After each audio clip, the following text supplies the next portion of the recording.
Hello friends, आपका मेरे channel पर स्वागत है। आपने कल वाली वीडियो फॉर्मूलाज की जो वीडियो थी वो आपने देख ली होगी और फॉर्मूले याद कर लिए होंगे। अगर नहीं किए हैं तो आप कर लीजिए, करने तो पड़ेंगे ही, तभी क्वेश्चन सॉल्व होंगे। और अगर आप मेरी वीडियो को बिना स्किप किए देखिएगा। आज आपके पेपर का जो है वो पूरा एक महीना ही रह गया है। 20 दिसंबर को तो आपका एग्जाम ही है, तो हमें पूरा मैथ कंप्लीट करना है। तो आप जो साइंस सामाजिक के जो क्वेश्चन आते हैं उनकी भी साथ साथ तैयारी रखिएगा। बाकी हम कंप्लीट कर लेंगे ताकि आपको स्कॉलरशिप मिल जाए। तो देखिए, आज हम कुछ क्वेश्चन सोल्व करते हैं। ये क्वेश्चन आपको दिया गया है कि 3 अंकों की संख्या है 100A plus 10C plus B को अगर सामान्य रूप में लिखा जाए तो कैसे लिखा जाएगा। और ये 4 ऑप्शन आपको दिए गए हैं। देखिए, हमें कुछ भी दिया होता है, मान लीजिए ये दिया हुआ है 10x plus y 2y plus z। अगर हमें इन तीनों की वैल्यू निकालनी है तो हम इन तीनों की वैल्यू निकालेंगे और वैल्यू निकाल के जो है वो हम उसे कैसे लिखेंगे, पहले x की लिखेंगे, उसके बाद जो है वो y की लिखेंगे और फिर हम z की लिखेंगे। तो इस तरह से हम इनकी वैल्यूज लिखेंगे लाइन में लगातार। अगर इक्वेशन आपको ऐसे दी गई है, अगर यही इक्वेशन आपको ऐसे दी गई है 2x प्लस z, तो आप इसकी वैल्यूज कैसे लिखेंगे, फिर हम पहले y की लिखेंगे, फिर x की लिखेंगे, फिर z की लिखेंगे। देखिए, इस तरह से आपको लिखनी है। ये आपको ध्यान रखना है कि जो पहले दिया होगा उसकी वैल्यू पहले आएगी, जो बाद में दिया है उसकी वैल्यू बाद में आएगी। तो देखिए, ये दिया गया है 100A plus C 10C plus B।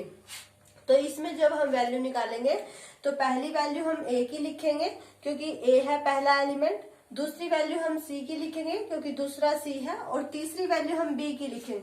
तो अगर हमें इससे की वैल्यूज निकाल के सामान्य रूप में लिखना है तो हम इसे ऐसे लिखेंगे A से B। आप कहीं ये ना सोचे कि पहले जो हमारी ABCD है वो ऐसे होती है, तो पहले A आएगा, उसके बाद B आएगा, उसके बाद C आएगा। नहीं, ऐसे नहीं करना है, बल्कि क्वेश्चन को देखना है कि उसमें कैसे दिया गया है, वैसे ही आपको वैल्यूज लिखनी है। पहला एलिमेंट हमारा A है तो पहले हम A की लिखेंगे, उसके बाद C है तो C की लिखेंगे, उसके बाद B है तो B की लिखेंगे। तो ये जो है ये आपका राइट जो है ऑप्शन हो जाएगा। इस तरह से आपको ध्यान रखना है कि पहले कौन सा दिया गया है, वैल्यू उसकी ही पहले ही आएगी अगर आपको सामान्य रूप में लिखनी है तो। चलिए हम आगे बढ़ते हैं। देखिए, ये 2 क्वेश्चन ऐसे हैं, ऐसे क्वेश्चन भी आपको दिए जा सकते हैं। इसमें हमें A और B के जो अक्षर हैं उनका मान हमें बताना है कि A की जगह हम ऐसा क्या रखें कि ये बन जाए और B की जगह ऐसा क्या रखें कि ये नीचे वाला बन जाए। इसी तरह इसमें मल्टीप्लाई करनी है और इसमें ऐड करना है। तो देखिए, पहले इसे सोल्व करते हैं। इसमें हमें ये दिया गया है 2 है, फिर A है, फिर B है, A B, और ये यहाँ पर 1 है और यहाँ पर हमारा क्या आना चाहिए, B आना चाहिए। यानी कि जो वैल्यू हम B की लेंगे, मान लीजिए B की जगह हम 5 लेते हैं तो यहाँ पर 5 आएगा, अगर 6 लेते हैं तो 6 आएगा, अगर 7 लेते हैं तो 7 आएगा। और यहाँ पर 8 है, यहाँ पर 1 आना चाहिए। हमें A और B की ऐसी वैल्यू रखनी है कि यहाँ पर 1 आए, यहाँ पर 8 आए और यहाँ पर जो B की वैल्यू हम रखेंगे वो आए। तो आपको देखिए देखना पड़ेगा। पहले आप देखिए, ये देख लीजिए, जो ऐसे अगर आपको 2 दी जाते हैं तो A की जगह हमें ये रखना और ये B की जगह ऐसे ही होगा। A की जगह ये रखना है, ये B की। इसे आप ऐसे नहीं कर सकते कि इसे B की जगह रख लिया और इसे A की जगह, नहीं, गलत हो जाएगा। इसे A की जगह ही रखना है और इसे B की जगह ही रखना है। अब देखिए, यहाँ पर हमें B रखना है और नीचे जो है वो 8 आना चाहिए और यहाँ पर हमारा 1 है। तो देखिए, इतना तो हम समझ ही सकते हैं कि अगर हम यहाँ पर 7 रखेंगे तभी हमारा 1 करेंगे तो 8 आएगा। अगर यहाँ पर हम 9 रखते हैं तो हमें 1 माइनस करना पड़ेगा तब 8 आएगा। लेकिन हमें तो ऐड करना है, तो B की जगह तो हमें 7 ही रखना है, इतना तो हमें पता ही है। ठीक है, देखिए, B की जगह जब हम 7 रखेंगे तो इसमें अगर हम 1 ऐड करेंगे तो हमारा 8 बन जाएगा। ठीक है, तो ये हमारा जो है वो अब देखिए, यहाँ B की जगह 4 है, यहाँ 5 है, यानी कि ये दोनों ऑप्शन तो बिल्कुल ही गलत है, इन्हें तो रखना ही नहीं है। अब इन दोनों ऑप्शन में B की जगह हम 7 रख सकते हैं। अब देखिए, अगर हम B की जगह 7 रख देते हैं और A की जगह 5 रख देते हैं तो हमारा क्या बनेगा, 2 5 7, 5 7 और 1। ये यहाँ पर तो 8 बन गया, लेकिन 7 और 5 12 होते हैं। यहाँ पर हमारा 2 बन गया, लेकिन यहाँ पर हमारा 1 आना चाहिए और ये हमारा 8 बन गया। यहाँ पर हमारा 7 आना चाहिए, क्योंकि यहाँ पर इसने क्या दिया गया है, b दिया है कि जो b की वैल्यू रखेंगे हम वो यहाँ आनी चाहिए। तो यहाँ पर हमारा 8 आ गया, लेकिन 7 आना चाहिए। तो इसका मतलब ये है कि ये ऑप्शन भी जो है वो हमारा गलत है, ये भी नहीं आएगा। अब हम ये रखते हैं, देखिए 2 4 7 4 7 और 1। अभी ने ऐड कीजिए, 7 और 1 8, 7 और 4 11 और ये 7, इन्हें ऐड किया है तो देखिए यहाँ पर 8 आ गया, यहाँ पर 1 भी आ गया और यहाँ पर b, यानी कि b की जगह हमने क्या रखा है, 7 रखा है। तो यहाँ पर हमारा 7 भी आ गया। इसका मतलब ये जो है ये आपका राइट आंसर है। तो ये अगर ऐसा क्वेश्चन आ जाए तो आप पहले देख लीजिए कि यहाँ पर ऐसा क्या रखा जाए, कि यहाँ पर अगर ऐड करना है तो क्या रखा जाए और सब्ट्रैक्ट करना है तो क्या रखा जाए। आपको थोड़ा सा ध्यान देने की जरूरत है, हो जाएगा सोल्व, बहुत आसान है। अब ऐसे ये दिया गया है, देखिए यहाँ भी हमें a और b की जगह बताना है कि हम क्या रखें, कि अगर उसकी 6 से मल्टीप्लाई करें तो यहाँ पर b b b ही आए। अब देखिए यहाँ पर 7 है, 6 की अगर हम 7 के साथ मल्टीप्लाई करते हैं तो हमारा क्या आएगा, 42 आएगा, यानी कि 2 आएगा यहाँ पर। और b की जगह हमने क्या रखा है, 7 रखा है, तो ये ऑप्शन हमारा गलत है। अब देखिए 6 की जगह अगर हम b की जगह अगर हम 5 रखते हैं तो 6 5 जा 35 होगा हमारा। b की जगह हमने 5 रखा है, सॉरी देखिए 6 5 जा 30 होता है हमारा, ठीक है। तो यहाँ पर अगर हम 6 5 जा 30 होगा तो यहाँ पर 0 आएगा, लेकिन b की जगह हमने क्या रखा है, 5 रखा है, तो ये भी ऑप्शन हमारा गलत है। अब हम ये देखते हैं, 6 4 जा 24, 4 आ गया। b की जगह हमने क्या रखा है, 4 रखा है, और यहाँ भी हमारा क्या आ गया, 4 आ गया। ये तो कुछ बात बनती दिखाई दे रही है। तो देखिए हम ये वाला ऑप्शन जो है वो रख कर देखते हैं, 7 और 4, अगर इसकी मल्टीप्लाई हम 6 के साथ करते हैं तो 6 4 जा 24 और 6 7 जा 42 और 2 44, तो यानी कि 4 4 4। b की जगह हमने क्या रखा है, 4 रखा है, और यहाँ पर भी 3 बार b b ही आना चाहिए था, यानी कि 4 4 और 4, यानी कि ये ऑप्शन आपका जो है वो ठीक है। तो इस तरह से क्वेश्चन आपको सोल्व करना है। आपको देख लेना है पहले कि कौन सा ऑप्शन जो है वो फिट बैठने वाला है, a b के लिए हम कौन सा मान रखें कि हमारा सही आए। तो इस तरह से क्वेश्चन आपको करना है। देखिए ऐसे क्वेश्चन भी आपको दिए जाएंगे, इसमें हमें क्या बताना है कि 3 अंकों की कोई संख्या है, वो 24x के इक्वल है। अगर वो 9 से विभाज्य है तो हमें x का मान बताना है, क्या होगा। तो देखिए ये संख्या जो है वो 3 अंकों की है और 24x है। तो मान लीजिए 3 अंकों की संख्या है, 9 से विभाज्य है, हमें ऐसी कोई संख्या लेनी है जो 9 से भाग हो और वो 3 अंकों की होनी चाहिए। तो देखिए आप हमने ले ली 2 4 और x, ये कोई भी 3 अंकों की संख्या हमने ले ली 2 4 और x, यानी कि 2 + 4 + x, ठीक है।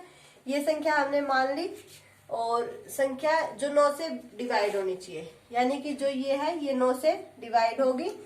और इसके इक्वल में हमें देखिए हम 1 से लेकर 2 3 4 9 तक हम कोई कुछ भी ले सकते हैं। तो हम हमारा जो पूर्णांक है 1, तो हम 1 लेंगे। देखिए 2 + 4 कितना होता है हमारा, 6 होता है। 6 + x/9 = 1 लेना है। तो देखिए इसकी ऐसे क्रॉस मल्टीप्लाई करेंगे तो 6 + x = 9, x = 9 - 6, x की वैल्यू जो है वो 3 आ जाएगी। और अगर हम यहाँ पर 1 की जगह 2 लेते हैं तो 6 + x/9 = 2, इसी क्रॉस मल्टीप्लाई 6 + x = में 9 दूनी 18, 18 - 6 12, ठीक है। तो आपकी जो ये संख्या है ये 12 आ जाएगी। तो अगर हम 2 रखते हैं तो 12 आएगा, और 12 रखेंगे तो वो हमारी जो संख्या है वो 4 अंकों की हो जाएगी। अगर हम x की जगह 12 रख देते हैं तो, इसलिए हमें क्या ये नहीं लेना है, ये लेना है। x की वैल्यू जो है वो हमारी 3 होगी, तो ये जो संख्या है वो 3 अंकों की होगी, यानी कि 2 4 और 3 होगी, जो हमारी 3 अंकों की संख्या है, जो 9 से डिवाइड भी होगी। और इस 3 अंकों की यही वो संख्या है जो 9 से डिवाइड होगी। तो हमारा x का मान जो है वो कितना होगा, 3 होगा। तो इस तरह से अगर आपको कोई क्वेश्चन दिया जाता है तो आप उसे इस तरह से सोल्व कर सकते हैं। कोई 2 अंक मान लीजिए, एक x मान लीजिए, उनका योग कर दीजिए और डिवाइड, वो 9 से विभाजित है तो 9 से डिवाइड कर दीजिए और इजिकल टू में 1 लेके हमने उसे सॉल्व कर दिया तो x की वैल्यू हमारी 3 आ गई। देखिए ये क्वेश्चन एक बहुलक है, उसके 20 फलक है, 12 शीर्ष है, तो उसके किनारों की संख्या हमें बतानी है। देखिए मैंने आपको पिछली वीडियो में इसका डेफिनेशन भी बताई थी, एक बार फिर से बता देती हूँ। आयलर नामक एक विद्वान गणितज्ञ थे, उन्होंने आयलर का ही एक सूत्र निकाला था जिसमें बहुलक के जो फलक होते थे, फलकों की संख्या होती थी, उन्हें f से डिनोट किया जाएगा और जो उनके शीर्ष होंगे, शीर्षों की संख्या होगी, उन्हें v से डिनोट किया जाएगा और जो उनके किनारे होंगे उन्हें e से डिनोट किया जाता है। और अगर हमें इनमें से कुछ भी निकालना हो तो इसके लिए उन्होंने एक सूत्र दिया था, वो मैं आपको बता देती हूँ, मैंने पिछली वीडियो में भी बताया था, अब फिर से बता देती हूँ। ये जो सूत्र है ये आयलर नामक जो गणितज्ञ थे उन्होंने दिया था। अगर बहुलक मतलब उनके फलकों की संख्या निकालनी हो, शीर्ष निकालनी हो या किनारे निकालने हो तो आप इस सूत्र का यूज कर सकते हैं। देखिए अब हमें जो है वो किनारे निकालने हैं, यानी कि हमें ई की वैल्यू निकालनी है। फलक जो है उसे f से डिनोट किया जाता है और जो शीर्ष है उन्हें v से डिनोट किया जाता है। ये दोनों हमें दिए गए हैं और e हम आसानी से निकाल सकते हैं। देखिए v जो है वो हमारा कितना दिया गया है, 12 दिया गया है। e हमारा f हमारा कितना दिया गया है, 20 दिया गया है और e जो है वो हमें निकालना है और +2, तो 20 और जो 12 है वो हमारा 32 हो जाएगा। इजिकल टू में e+2, ये 2 यहाँ प्लस का है, इस साइड आएगा तो नेगेटिव हो जाएगा, इजिकल टू केवल e बच जाएगा। तो हम लिख सकते हैं कि जो e है वो हमारा इक्वल हो जाएगा किसके, 30 के। तो यानी कि जो उसके जो किनारे होंगे वो कितने होंगे, 30 हो गए। तो इस तरह से आप, मैंने पिछली वीडियो अगर आपने नहीं देखी तो आप देख सकते हैं, उसमें आपको मैंने इसकी पूरी डेफिनेशन भी लिखवाई थी और ये सूत्र भी जो है वो बताया था और पिछले क्वेश्चन में से यूज भी करके दिखाया था। एक बार फिर से यूज करके दिखा दिया है कि इसमें जो फलक होंगे उन्हें f से डिनोट किया जाएगा, जो शीर्ष होंगे उन्हें v से और जो किनारे होंगे उन्हें e से। और इस सूत्र का यूज करके आप तीनों में से कुछ भी निकालना है तो आप जो है वो निकाल सकते हैं, अगर आपको 2 चीजें दी गई है या मेंशन की गई है। अब देखिए ऐसे क्वेश्चन आपको दिए जाएंगे, ये बहुत इजी क्वेश्चन है। इसमें सिर्फ ये बताना है कि ये जो डिब्बा है इसमें कौन सी संख्या हमारी आएगी। तो देखिए 14/21 दिया गया है, अगर हम इस यहाँ पर इक्वल का निशान है, यानी कि जो यहाँ पर बनेगा वो यहाँ पर भी बनना चाहिए, यानी कि इक्वल आना चाहिए। यहाँ 1 आएगा तो यहाँ भी 1 आना चाहिए, यहाँ 2 आएगा तो यहाँ 2, यहाँ 3 यहाँ 3, मतलब यहाँ जो आएगा वही यहाँ पर आना चाहिए, अलग अलग नहीं होना चाहिए। तो देखिए यहाँ पर 14/21 है, पहले हम इसे काट लेते हैं, 7 दूनी 14 और 7 तिया 21, यानी कि यहाँ पर हमारा क्या बन गया, 2/3 बन गया। अब हमें यहाँ पर भी 2/3 बनाना है, तो 6 को अगर हम 2 से डिवाइड करते हैं तो हमारा कितना आता है, 3 आता है। तो 3 2 जा 6 और 3 यहाँ पर हमें 3 लाना है, तो 3 3 जा हमारा क्या होगा, 9 होगा। तो इस डिब्बे में जो संख्या आएगी वो हमारी 9 होगी। बस हमें इतना सा ही बताना था, इन दोनों को जो है वो इक्वल करना था।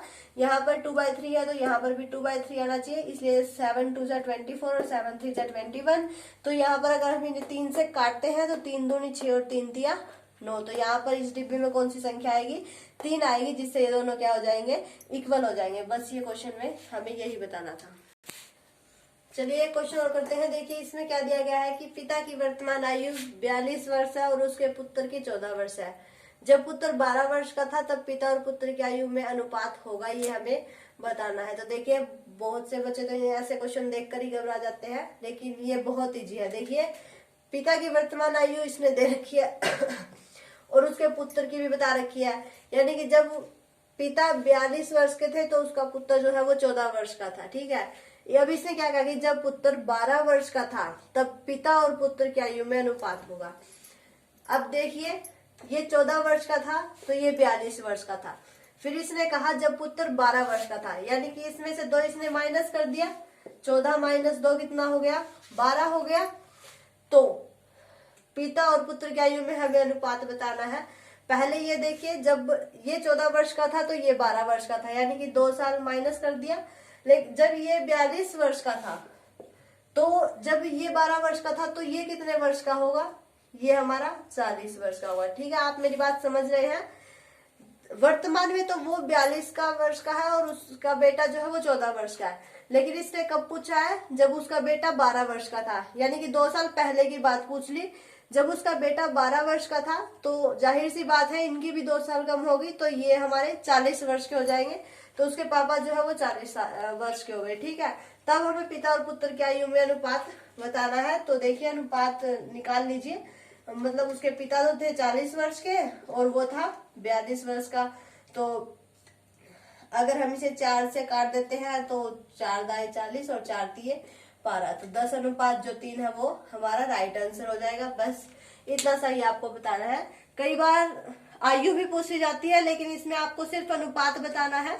और इसने बहुत सिंपल तरीके से क्वेश्चन दिया हुआ है। इसने पिता की वर्तमान आयु बता रखी है और पुत्र की वर्तमान आयु बता रखी है। फिर उसने 2 साल पहले की पूछी है, क्योंकि जब उसने पुत्र की 12 वर्ष दे दी, वो 14 वर्ष का है, 12 वर्ष दी है, तो यानी कि 2 साल पहले की पूछी है। यानी कि 42 वर्ष से 2 साल पहले उसके पिता 40 वर्ष के थे, तब की आयु में अनुपात बताना है। तो देखिए 40 बटे अगर हम 12 कर देते हैं तो इसे हम काट देंगे, तो हमारा 10/3 आ जाएगा, यानी कि 10:3 आ जाएगा। तो ये उनके पिता और पुत्र की आयु में 3:10 नहीं होगा। इसने पिता और पुत्र की आयु का अनुपात पूछा है, तो पहले पिता की होगी, उसके बाद पुत्र की होगी, ठीक है। ये भी बात ध्यान रखनी है, 3:10 नहीं करना है, पहले पिता वाली बतानी है, यानी कि 10:3 करना है। तो इस तरह से क्वेश्चन देखिए फ्रेंड्स, ये क्वेश्चन हमने किए हैं। अगर आप जो है वो ऐसे क्वेश्चंस को ट्राई करके देखिएगा, और अगर कोई दिक्कत आती है तो कमेंट कीजिएगा। जो मैंने 6 5 जा 35 कर दिया था वो गलती मत बताइएगा, वो मुझे पता है। अगर और कोई गलती आपको नजर आती है तो आप बताइएगा, और सॉरी उसके लिए। अगर आपको मेरी वीडियो अच्छी लगे तो इसे लाइक कीजिएगा, ज्यादा से ज्यादा शेयर कीजिएगा। और अगर आप मेरे चैनल पर नए हैं तो इसे सब्सक्राइब करके बेल आइकन दबा लें, ताकि आपको मेरे आने वाले वीडियो का नोटिफिकेशन मिलते रहे और आप अपने एग्जाम की तैयारी जारी रख सकें। और आपको मेरी पिछली वीडियोस के लिंक जो है वो डिस्क्रिप्शन में मिल जाएंगे। अगर आप मेरी पिछली वीडियोस देखना चाहते हैं तो आप देख सकते हैं।